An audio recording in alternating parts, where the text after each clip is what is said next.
नमस्कार दोस्तों, हर्ष के साथ राज यूट्यूब चैनल में आप सभी का स्वागत है। दोस्तों, पब्लिक एडमिनिस्ट्रेशन नेट जेआरएफ के लिए ये नेक्स्ट लेक्चर है और इस लेक्चर में हम सभी यूनिट सेकेंड के जो अब्राहम मास्लो, मैकग्रेगर और फ्रेडरिक हर्ज़बर्ग का जो सिद्धांत है उनके बारे में पढ़ेंगे। तो एट फर्स्ट देखते हैं कि अब्राहम मास्लो का जो टेन्योर रहा है 1908 से लेकर 1970 के बीच। इनकी दो प्रमुख बुक है, a dynamic theory of human motivation 1943 में इसने लिखा है और सेकेंड बुक है मोटिवेशन एंड पर्सनालिटी 1954 में। तो अब्राहम मास्लो, जो कि आप लेफ्ट साइड में देख रहे हैं, आवश्यकताओं के सोपान का बहुचर्चित सिद्धांत अब्राहम एच मास्लो द्वारा अपने मानव अभिप्रेरणा सिद्धांत के हिस्से के रूप में सन 1940 के दशक के दौरान विकसित किया था। तो इनकी प्रमुख जो कि सवाल यहीं से आते हैं आवश्यकताओं के सोपान से, तो स्पष्ट पूछा जाता है। देखिए, इसका सबसे पहला जो 5 सिद्धांत में सबसे पहले ये कहते हैं कि किसी भी आदमी को आवश्यकताओं के लिए, मानव अभिप्रेरणा के लिए सबसे पहले शारीरिक जैविक आवश्यकताएं होनी चाहिए, जिनमें भूख है, प्यास है, सेक्स है, नींद है, ये सब ज़रूरत है। उनके बाद जब ये शारीरिक आवश्यकताएं पूर्ति हो जाती है तो उनके बाद सुरक्षा या रक्षा आवश्यकता है। मतलब हुआ क्या कि आपको धमकियाँ, जो कि आपदाओं से बचने के लिए सुरक्षा चाहिए। उनके बाद नेक्स्ट जो इनके सोपान है, सामाजिक या प्रेम आवश्यकताएं, मतलब समूह, परिवार, दोस्ती, इस सब में सामाजिक होना भी ज़रूरत है। फोर्थ जो है सम्मान, उनके बाद सम्मान चाहिए। तो सम्मान में दो चीज़ें यहाँ पर मैंने लेफ्ट साइड में लिखा है, उपलब्धियों की आवश्यकता और पहचान की आवश्यकता। तो जब सम्मान कैसे मिलेगा, तो पहचान आवश्यकता होगी और उपलब्धियाँ आवश्यकता होगी। लास्ट जो है इनकी आत्म जो वास्तविकरण आवश्यकता है, जो आत्मपूर्ति होती है। तो स्पष्ट इस प्रकार पूछे जाते हैं, बोलेंगे टॉप से डाउन या डाउन से टॉप आपको सजाने के लिए, तो सबसे पहले शारीरिक आवश्यकता है, तभी सुरक्षा चाहिए, सामाजिक आवश्यकता चाहिए, फिर सम्मान चाहिए, फिर आत्म वास्तविकरण की आवश्यकताएं चाहिए। तो मास्लो द्वारा यही सिद्धांत इनके महत्वपूर्ण सिद्धांत हैं। उनके बाद मैकग्रेगर का जो टेन्योर रहा है, कार्यकाल 1906 से लेकर 1964 के बीच। इनकी 3 प्रमुख बुक है, the human science of enterprises, second है लीडरशिप एंड मोटिवेशन 1966 में है। फर्स्ट बुक जो है the human side of enterprises 1960 में हुआ था। द प्रोफेशनल मैनेजर 1967 में ये मैकग्रेगर द्वारा बुक प्रकाशित किया गया था। तो मैकग्रेगर के अनुसार प्रबंधन संगठन में मानव प्राकृतिक और मानव व्यवहार के बारे में 2 प्रकार की कल्पनाएं करते हैं, एक एक्स और दूसरा वाई सिद्धांत।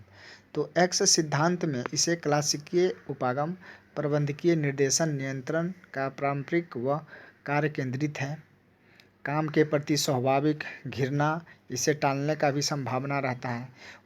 एक्स सिद्धांत में इसने ये बात कही है, उद्देश्यों की पूर्ति के लिए पर्याप्त जो प्रयास करवाने के लिए पीड़ित, नियंत्रित, निर्देशित और सज़ा से धमकाना पड़ता है उनको, और औसत जो इसमें निर्देशित होना पसंद करते हैं, काम करने के लिए, कार्य करने के लिए निर्देशित होना पसंद करते हैं। इसे छड़ी गाजर सिद्धांत के नाम से भी जाना जाता है, एक्स सिद्धांत को। उनके बाद मैकग्रेगर द्वारा ही वाई सिद्धांत दिए। इनमें से यह व्यवहारिक उपागम, भागीदारी, कार्य केंद्रित और जन केंद्रित दोनों हैं।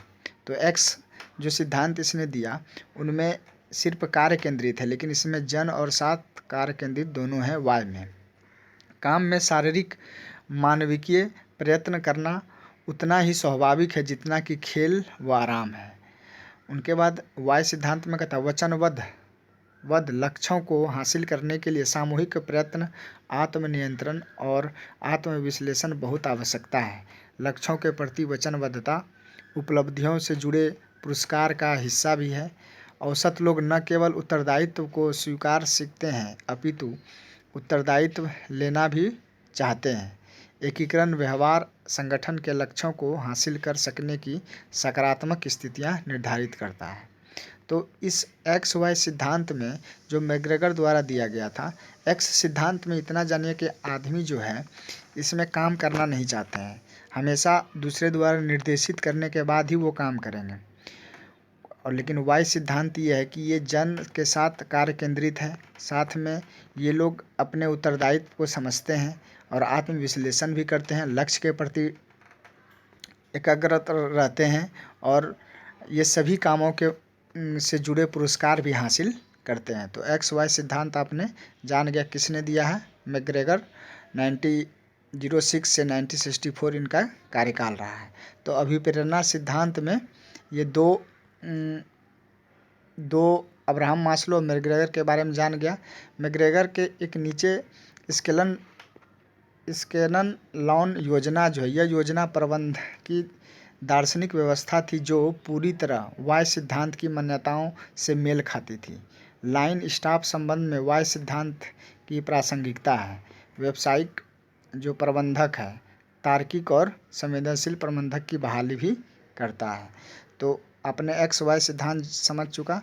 इसके बाद लास्ट जो है फ्रेडरिक हर्जबर्ग, जो 1923 से 2000 के बीच इनका टेन्योर रहा है। तो हर्जबर्ग का दो प्रमुख पुस्तक है, द मोटिवेशन ऑफ वर्क, ठीक, 1949 में प्रकाशित हुआ था। सेकेंड बुक है work and the nature of man, 1966 में। तो फ्रेडरिक हर्जबर्ग का प्रेरणा का द्विकारक सिद्धांत, प्रेरणा हाइजीन सिद्धांत या प्रेरणा रक्षण सिद्धांत के नाम से भी जाना जाता है। तो अभिप्रेरणा स्वास्थ्य, इनमें दो बातें हैं, उन घटनाओं की पहचान करना जिनके परिणाम स्वरूप लोगों की कार्य संतुष्टि में स्पष्ट सुधार हुआ। सेकेंड बात यह है अभिप्रेरणा स्वास्थ्य में पहले के विपरीत वे घटनाएं जो कार्य संतुष्टि में स्पष्ट कमी लाती है। तो इसमें दो बातें इसने रखा हर्जबर्ग ने, हाइजीन कारक और अभिप्रेरणा कारक, मतलब एक असंतुष्टि है एक संतुष्ट है। तो असंतुष्टि में है कंपनी नीति प्रशासन, इसमें है उपलब्धि, पर्यवेक्षण चाहिए, इसमें पहचान चाहिए, वेतन, स्वयं कार्य करना है, अभिप्रेरणा संतुष्ट वाला में स्वयं कार्य करना है, पर्यवेक्षक होता है इसमें, असंतुष्टि जो इनका सिद्धांत है, लेकिन संतुष्ट में जिम्मेदारी होती है, कार्य स्थितियाँ होती है, पीयर्स के साथ संबंध होते हैं, ये सभी है असंतुष्टियाँ। हाइजीन कारक में अधीनस्थों के साथ संबंध सुरक्षा होता है, लेकिन अभिप्रेरणा संतुष्ट सिद्धांत में उन्नति, जिम्मेदारी, स्वयं कार्य करना, निजी जीवन, सामाजिक दर्जा देना, कार्य से संबंध है। और असंतुष्ट जो इनका सिद्धांत, जो कर्मचारी अपनी कंपनी के बारे में क्या सोचे, लेकिन इस संतुष्ट वाला में जो कर्मचारी अपने काम के बारे में क्या सोचे। तो मनुष्य के उस परिवेश से संबंध की व्यवस्था करते हैं जिनमें वो अपना काम करता है, वे व्यक्ति को बेहतर प्रदर्शन और प्रयास के लिए प्रेरित नहीं करते हैं। किसमें, हाइजीन कारक में। और जो संतुष्ट या अभिप्रेरणा कारक में ये काम की प्रकृति से जुड़े होते हैं और काम में अंदर निहित होते हैं, वे व्यक्ति को बेहतर प्रदर्शन और प्रयास के लिए प्रेरित करने की प्रभावी हैं। तो हाइजीन जो है नकारात्मक उपचारात्मक नहीं है मगर निवारक है। हाइजीन ये अप्रिय स्थिति टालने के कारण कार्य असंतोष की ओर ले जाता है, लेकिन जो संतुष्ट जो इनके कारक हैं, संतुष्टि वाले जो हैं अभिप्रेरणा कारक जो हैं, इसमें कहता है जबकि प्रेरित आत्म वास्तविकरण की वृद्धि की ज़रूरत के कारण कार्य संतोष की ओर ले जाता है। तो आप देख चुके हैं जो मोटिवेशन है, मोटिवेशन तीन प्रमुख राइटर हैं जो अब्राहम मास्लो, मैग्रेगर और फ्रेडरिक हर्जबर्ग। तो इनके सवाल इतने से ही पूछे जाते हैं, ज़्यादा आपको इधर उधर नहीं करना है। बस आपको मैं जो आप मेरे नोट्स देख रहे हैं इससे आप अपने नोट्स भी बनाइए। एक मानक बुक से मैं बुक का भी लिस्ट बता चुका हूँ, तो आप मेरे प्ले लिस्ट में जाकर देख सकते हैं। और दूसरी बात ये हुआ कि ये सवाल मूल कोर रूप से आप जो प्रीवियस ईयर के क्वेश्चन बैंक देखेंगे तो उसमें ज़रूर आपको एहसास हो जाएगा कि मैं जितना बताया हूँ उससे ही इर्द गिर्द जो सवाल पूछे जा रहे हैं।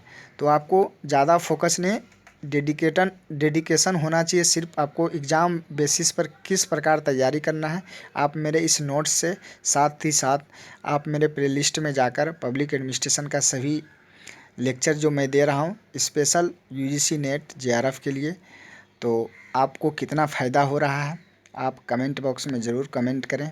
थैंक यू, धन्यवाद।